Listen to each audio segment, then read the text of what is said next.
So this is the intro because I didn't film one, didn't think I would. But I couldn't find a video on how to install a drift button for a 32 sedan. Or a 32. It was only 33s, sedans, 180s or 240s, if this even reaches America. So you all know how to do that. But yeah, for the 32s, I couldn't figure out how. I couldn't find a video at all. So I ended up getting it done. So basically, that's it in, handbrake out, locks, done. That noise, I think this is the rubber that's catching inside there somewhere, but that'll be fine. It's only a daily slash project weekend car when it's finished. But yeah, I'd pop those caps off. There's 4, 1, 2, like adjacent to each other, 3 and 4. I managed to not completely ruin the stitching because it's still in good condition. I got a screwdriver and just basically like wiggled it around and then reefed on it.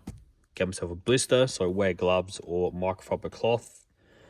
Pop this off, and then basically that just lifts off and slides off over that as well.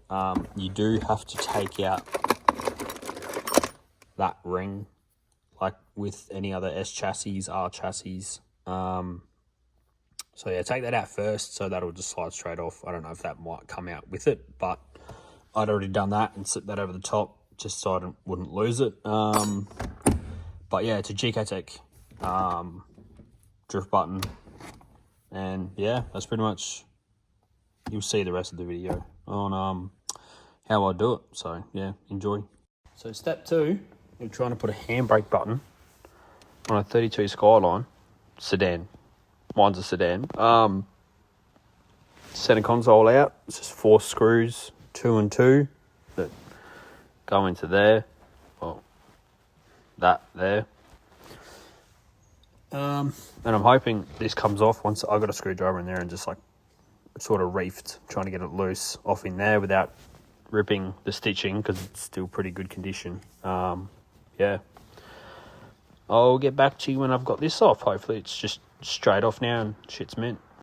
Right.